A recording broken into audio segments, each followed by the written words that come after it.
So the thing is that Punk, he got upset about how the monitors were. I didn't watch if it was in Street Fighter. That he said this. He said that how come they haven't learned this? I think he deleted his tweets, but that in Street Fighter 5 or some shit, when you're player 2 side, that like you become player 2 and you play on a pad, and they do the HDMI splitters. Iran, nice. That the player 2 side gets way more input delay than the player 1 side, and he's like, this is an issue I've been talking on about for so long. So he got upset, and they tried to replace the monitor. And the thing that happened was that, and this is like something that is actually, people know about this, that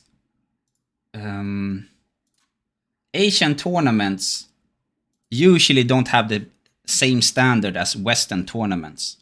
And one of the biggest reasons is that in order to get that tournament with the setups, there's a lot of like product placement. So people didn't know, but apparently it seemed to be that the monitor that was being used was a bit of like product placement.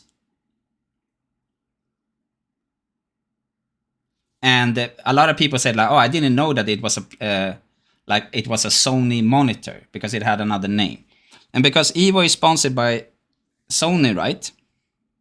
So this is also that what has happened in Korea is that the people that are in control of the tournament don't have the players' best interest at heart. Instead, it's about the sponsorship and making the event.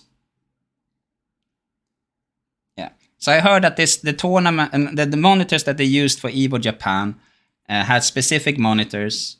They're talking about, there was another tweet, I can't find it now, I think, where he went through the input delay, what happens when it had like your refresh rate that you want and 144 hertz and then 60 hertz monitor, right?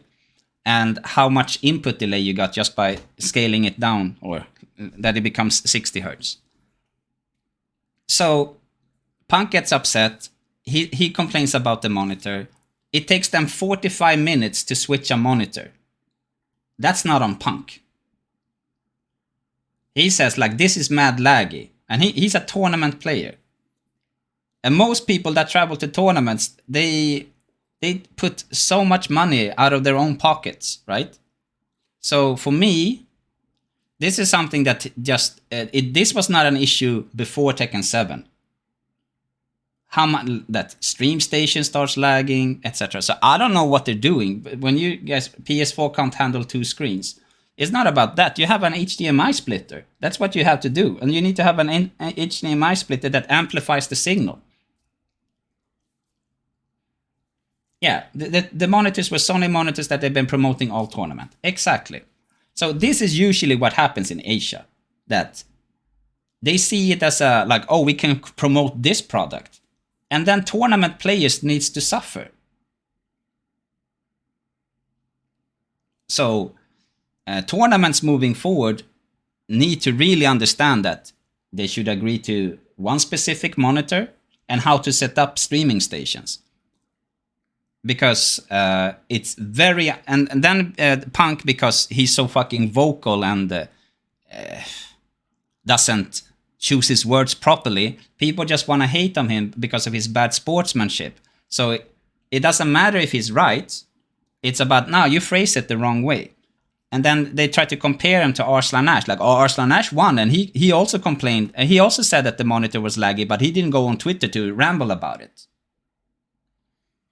And for me, that's not the issue. The issue is that more tournament players need to be vocal about their tournament experience if it is that they need to play on unoptimal devices. Like, you shouldn't go to a tournament and we get to see who is the best at playing laggy Tekken. That's my opinion. Because nobody likes it's that everything is laggy and you need to adjust to that. Maybe you can't adjust properly and slow moves becomes unseeable.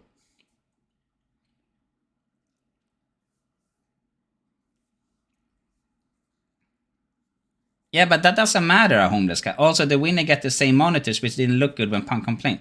That doesn't matter. So, EVO Japan 2023 excited an incredible number of players and viewers with its new location, presentation, and expanded activities this year. We also know that the event produced a flawed competitor experience throughout the tournament. That imbalance will never happen again.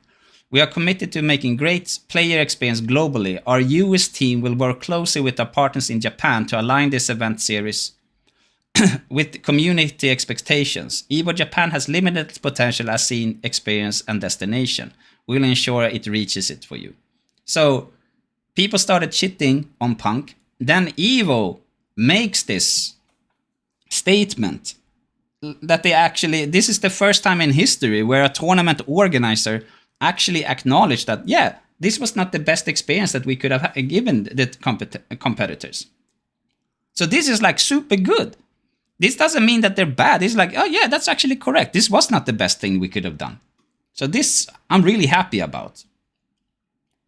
And then Rick Dehadu, who also works on EVO, but for the combo breaker. And then it's important to confirm that Punk and others were right. The EVO Japan 2023 stage setup negatively impacted players. It's also necessary to confirm it was the stage and stream design itself, not the in-zone monitors. We will prove that to you in another event this year. So this for me, like, it can be the monitors, but why is it so important to say that it wasn't the monitor's fault? Wonder why. Maybe the cash money came from there, the partnership. That it was due to human error of setting up the equipment, etc., etc. But then Kira writes, for Tekken, I can say that only the stream setup was a problem, not off-stream.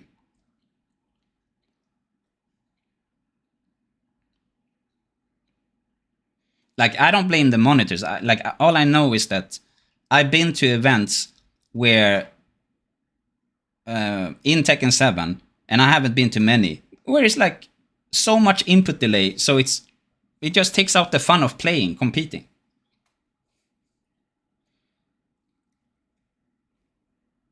Dante, it's a thing. You search for Tekken 7 player displayer and you're gonna find it. No, it doesn't have to be the monitors. So now when this is happening, I want the really, really good tournament players from the different fighting games. They really need to speak out. Because the only people that speak out is Punk currently. And sometimes some other people write it. But Punk is the one that gets most traction because of the bad phrasing of his words and how negative he looks. So people just be like, yes, I can shit on Punk now. But for me, I should say, like, what's the guarantee that, for example, that Head Stomper is gonna make sure that we don't have laggy setups?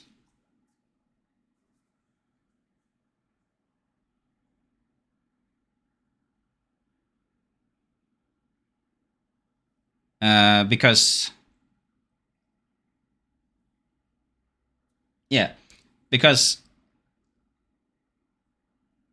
hundreds of people are traveling, paying plane tickets and hotel and etc. out of their own pocket.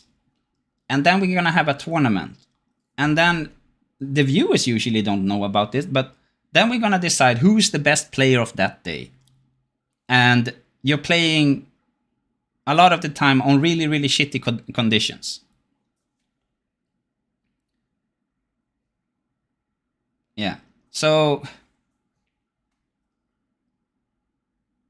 there need to be a standard, and like the competitors shouldn't be suffering.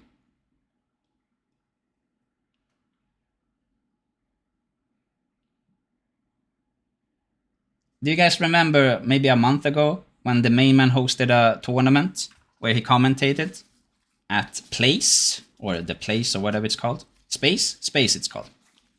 You guys remember that tournament? Emperor 1 versus Sly. Yeah, Space. It's the biggest internet cafe in the world. Yeah, so for example, I went there, right? And then in the beginning, it was meant that it should only be for the first 32 players that sign up. And while I go in there, we're not even playing on monitors. There's a bunch of TVs on the walls. And I already knew that we're going to play on PlayStation 4, right? And that's the tournament standard. And then I hear that first come, first serve, 32 players. And then when the Swedish, my friends like Confident Grog, Cyrox, Bob, etc., when they play, I hear Grog like, oh, this is hella laggy. And I'm super sensitive. I have zero fun playing on laggy setups. So when I hear that, I immediately be like, I'm not gonna sign up for this. And then it was that due to it, first come, first serve, only 32 people. We were like close to, we were over, maybe it was like, we were way more players that wanted to play there, right?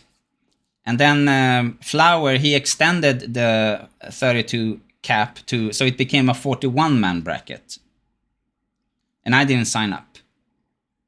And yeah, people all day complained that it was very laggy.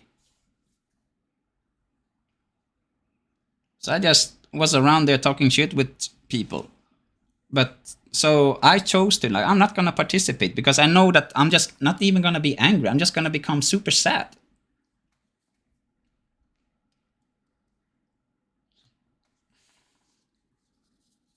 And last across the north, that was the qualification for that.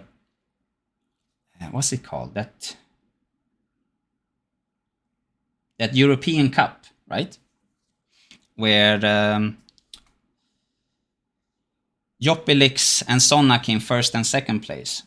That across the north, I really love what they're doing, etc. But that time, where we played, it was like super duper laggy. It just took out the fun immediately. And all stations were laggy. It was so laggy, so Flower's like, no, it's something weird. Like me and Flower practiced a bit on an off stream. And he's like, nah, I've been traveling so much and the lag that we experienced there at across the north was like horrible. And he's like, I've been traveling so much and playing PlayStation 4 tournaments. Like, this is the laggiest one I've been to. Like, it's supposed to be that playing online should never give a better experience than playing offline. That's just how it's always been with esports. That's why people, from the Counter-Strike scene, see you at LAN.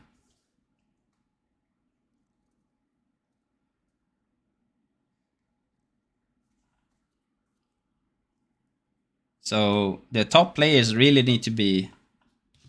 And did anybody of you Zoomers, maybe I have a fellow boomer, did anybody of you guys pay attention to Warcraft 3 days?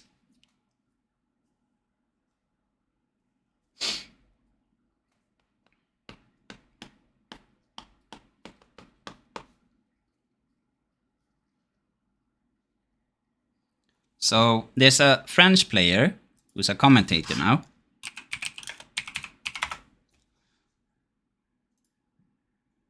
This dude.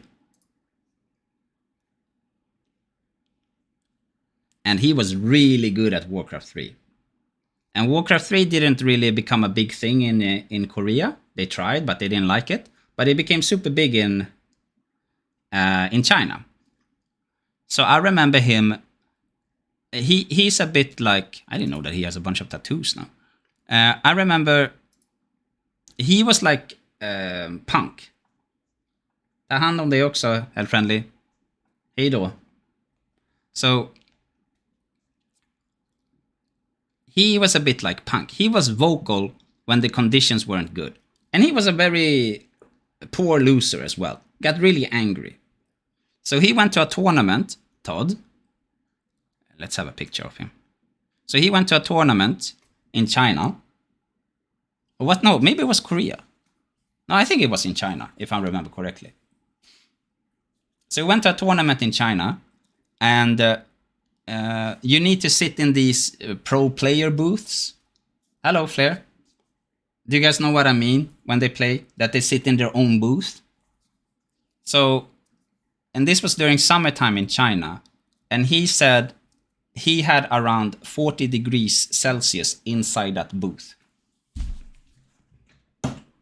So he starts complaining.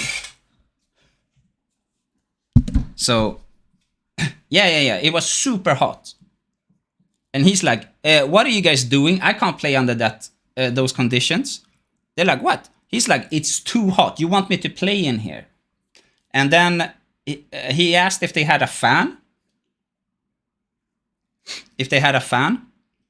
And they're like, no. Then he's like, can we open the door then? So like it's some form of ventilation. Like you can't expect me to play under these conditions. They're like, but then you will hear the commentators. He's like, the commentators are in Chinese. I don't understand what they're saying. And so he tried his best to make it so that he didn't need to play in 40 degrees Celsius inside that booth. And so he played in that tournament, and then he was vocal about his experience. This is before Twitter and so on, so it was usually published on gaming sites. And then he goes to the same tournament last year.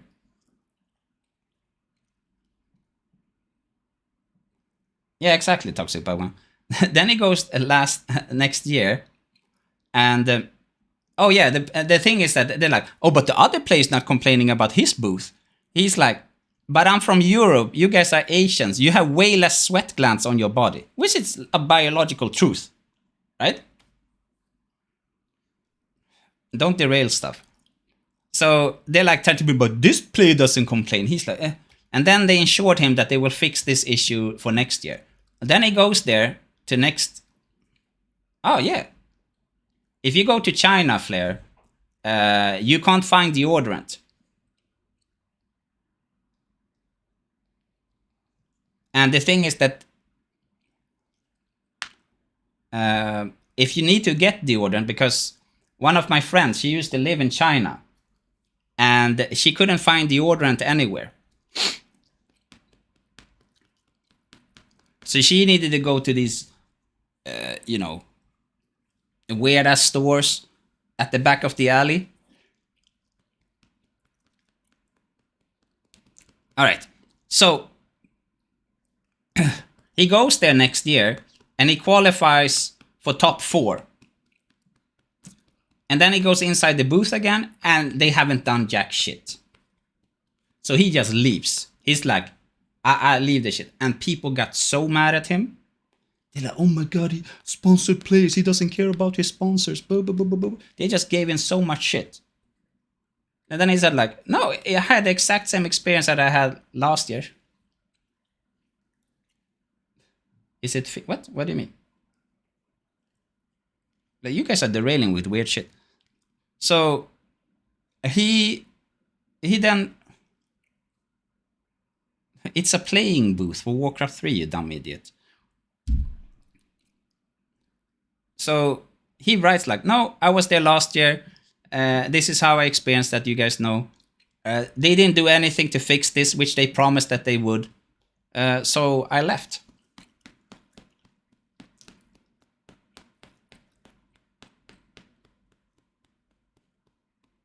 Oh, there, he's back. But how do they decide who's player 1 and player 2 at EVO? I have no idea. Yeah, but so he became...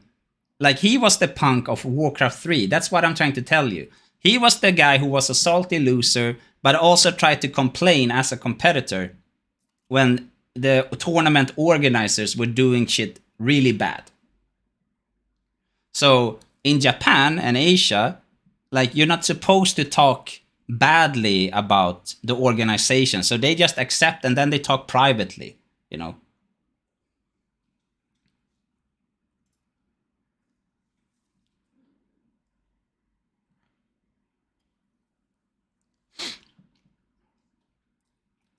Yeah, that's weird, Marking Girl. I don't agree with it.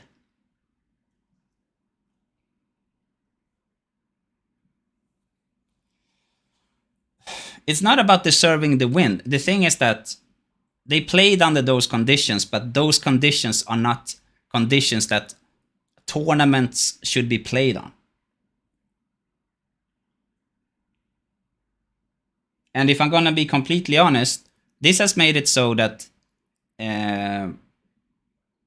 I'm like, I don't really know if I want to go to Headstomper. If this is gonna be an issue playing Tekken forward, that we need to accept as players of paying a shit ton of money for flight and hotels, etc., and then play on worse conditions than we do at home when we're playing online. That's weird.